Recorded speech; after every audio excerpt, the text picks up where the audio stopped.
on continue à la chot de la bdikat Hametz, de la recherche du Hametz, qu'on va faire Bezrat Hashem lundi soir prochain. Celui-là, donc celui qui est après, la veille de Pessah, d'accord? Dimanche soir, pardon. Merci. Dimanche soir. Ouais. Dimanche soir, la bdikat Hametz. Et donc, une des halachot, qu'une personne, vous savez que quand une personne, des fois, il fait des choses, il oublie tout le reste. Oui ou pas? Quand quelqu'un qui est, par exemple, il aime le foot, il est dans sa télé, son match de foot, rien qui l'intéresse. Oui ou pas? Quand une personne, il a un film qu'il aime, il regarde son film, il s'en fout de tout. Oui ou pas? Et les tzadikim, eux, c'est la Torah. Quand ils sont dans la Torah, oui ou pas? Ils font pas attention. Combien d'histoires on a vu des rabbanim qu'ils ont étudié la Torah et leur femme leur ramenait à manger chaud. Oui ou pas? Et lui, il mangeait froid, il mangeait des heures après, il faisait même pas attention à ce qu'il mangeait des fois. D'accord? Il y a l'histoire connue que le Rav nous a racontée avec le Rav Ovadia Yosef. Rav Ovadia Yosef, une fois la femme de Rav Ovadia Yosef a dit au Rav, viens, je te montre qui est mon mari. Et donc la femme de Rav Ovadia, elle a fait à son mari un verre de thé. Au lieu de mettre du sucre, elle a mis du sel. Exprès. Et le Rav, il amène le thé au Rav Ovadia Yosef. Et lui qui est en plein dans son étude, il a bu Jacob, mais même pas attention, thé, sucre ou sel ou poivre, il n'a même pas relevé. Tellement qu'il était dans l'étude. Quand quelqu'un il est dans l'étude, il oublie tout. D'accord? Il y a des histoires qui paraissent tellement irréelles, mais c'est des histoires qui sont arrivées de nos jours. À Ovadia Yosef, quand on l'a opéré, on devait l'endormir, lui faire une anesthésie. Il a dit, c'est pas la peine de m'endormir. Dites-moi quand vous allez m'opérer. Je vais étudier la Gemara. Ne inquiétez pas, je serai comme endormi, je ne vais rien sentir. Et comme ça, ils ont fait à l'hôpital Hadassah à Jérusalem. C'est les médecins qui témoignent. Rav Ovadia Yosef, on ne l'a pas endormi, il s'est mis dans sa Gemara, on l'a opéré. Et donc, comme ça, nous aussi, que des fois on s'oublie. C'est pour ça que le sort de la bdikat Hametz, qu'on a recherché le Hametz, il y a des choses que nos sages nous ont interdit de faire, de peur qu'on va s'oublier. Même étudier la Torah, on n'a pas le droit ce soir-là. Quand le temps, la sortie des étoiles arrive, ça, il faut faire la mitzvah. Bdikat Hametz, vérifier le Hametz. La Torah, elle n'est pas faite que pour étudier, elle est faite pour la faire, pour l'accomplir. Si quelqu'un étudie, mais il n'accomplit pas, ça ne sert à rien. Donc, quand arrive le moment d'accomplir les mitzvot, comme la Bdikat Hametz, comme le Hametz, il faut vérifier le Hametz, chercher le Hametz, ça y est, on arrête l'étude. D'accord? On fait rien. C'est pour ça que aussi, si dans l'étude, bon, ça nous arrive moins de se plonger dans l'étude, malheureusement. Mais si dans le manger, quelqu'un il a un repas, il oublie tout. Il a dit, ne fais pas de repas.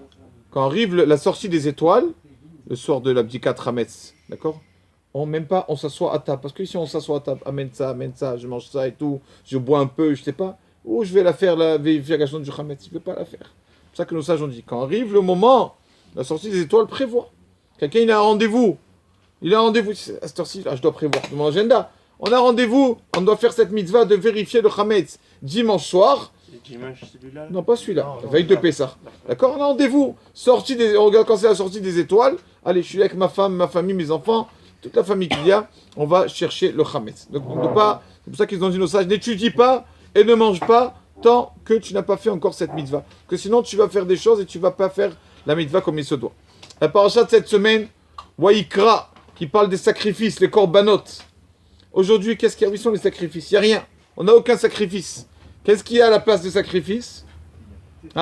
Notre prière, comme on dit tous les matins dans la Petira, dans la Tefila, on chalema parim sefatenu.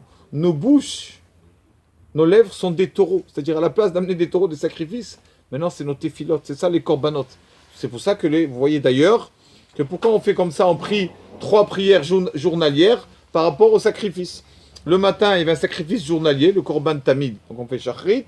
L'après-midi, il y avait le sacrifice aussi tamid de l'après-midi, donc on fait mincha. Et arvit, c'est par rapport à tous les autres sacrifices qu'on s'est brûlé toute la nuit. C'est pour ça que arvit, on peut le faire toute la nuit si on n'a pas le fait au début de la nuit. Une prière par rapport au sacrifice. Donc une personne aujourd'hui, il faut savoir, quand il fait une prière, c'est comme s'il amène un sacrifice. Comme si chaque prière qu'une personne y fait à son niveau, comme s'il amène un sacrifice à Kadosh Baruch Hu. Combien Kadosh Baruch Hu, il aime les sacrifices, il attend nos prières, chaque prière. Des fois, une personne, il peut se dire, la prière, ça veut rien dire. Pourquoi? Je prie, ça fait des années pour avoir telle chose, et je n'arrive pas. Par exemple, quelqu'un qui veut se marier. Il va dire, attends, ça fait 2 ans que je prie tous les jours. Hachem ne m'a pas envoyé ma femme. Donc ça veut dire que ma prière ne fait rien. Est-ce qu'il a raison ou pas? Il n'a rien. Il a prié. Alors une fois, quand il y a eu le soldat qui a été, comment on dit, soldats qu'ils ont pris, kidnappé. Le soldat, il s'appelait Narshon Waxman. Je ne sais pas si c'était en 91 ou en 92. Le soldat Narshon Waxman. Et l'armée, et tout le monde, les gens, ils sont allés prier et qu'on puisse reprendre le soldat. Ils sont allés au Kotel vendredi soir. Des milliers de personnes au Kotel qui ont prié Shabbat. Parce que l'opération allait se faire vendredi soir. Je ne sais pas s'ils savaient que l'opération allait se faire, mais l'opération s'est faite vendredi soir. Finalement, l'opération s'est faite. Et donc, on sait qu'il a été tué, ce soldat, Narshon Waxman. L'opération n'a pas réussi. Et il y a un soldat qui est venu voir le Rav Shach. Il lui a dit, tu vois, vous voyez, avec vos prières, vous, qu'est-ce que vos prières qu'elles ont fait? Elles n'ont pas été exaucées. Toutes les prières au Kotel, tout ça, il n'y a rien eu. Alors le Rav Shach, il lui a dit, tu sais, est-ce que tu as de l'argent, toi? Il lui a dit, bon, oui, j'ai un peu d'argent. Quoi? Encore, tu veux me demander de l'argent? Il a dit, non. Est-ce que tu as de l'argent dans ton compte? Oui, il lui a dit, mais tu n'as pas. Et tes enfants, ils vont se marier et tout. Il lui a dit, oui. J'ai mis des comptes épargne de côté pour mes enfants. Bezrat Hashem pour le mariage, je sortirai le compte épargne. Il lui a dit, comme toi, tu te conduis à la banque, que tu mets de côté, sache-le, à Kadosh Baruch Hu, il fait pareil. Chaque prière que tu pries, Hachem, il te dit, je ne l'exauce pas maintenant. C'est pas pour maintenant, cette prière. Il te la prend, il la met dans le compte épargne. Il te la garde, les prières. Chaque jour, la prière que tu fais, il te la garde. Il te garde de côté. Et quand arrive un moment où tu as vraiment besoin, que normalement, il devrait arriver quelque chose, Hachem, il t'ouvre le compte épargne. Toutes les filotes, tes prières que tu as fait, il te les sort. Et voilà, tu peux avancer avec ce compte épargne que tu as. Donc, chaque prière que chaque personne y fait, qui ne croit pas que Chazvé Shalom, Hachem, il n'écoute pas. Hachem, il écoute. Il dit, j'ai pris ta prière. Allez, là, les deux côtés. Je la garde pour le moment voulu, quand on aura besoin. Combien? Baruch Hachem, c'est une chose tellement facile. On sait que le peuple d'Israël, on est comparé à quoi? On est comparé à un ver de terre, le peuple d'Israël. Pourquoi on est comparé à un ver de terre? Parce que le ver de terre, sa seule force est dans sa bouche. C'est que ça, il n'a pas des ailes, des antennes, il n'a rien du tout. Il n'a que sa bouche. Nous, c'est quoi notre force? Pas faire les beaux. Alors, regardez comment on est mal aimé. On n'a que la bouche, là, envers Kadosh Baruch Hu. C'est la paracha de cette semaine. On n'a plus les sacrifices, mais on a la bouche. Une shanema par une sefaten, nous ne pas hésiter à prier. Chaque prière qu'une personne fera, seule, à la maison, à la synagogue, de partout, c'est comme si il a amené devant Hachem un sacrifice. Baruch Adonai Leolam. Amen ve amen.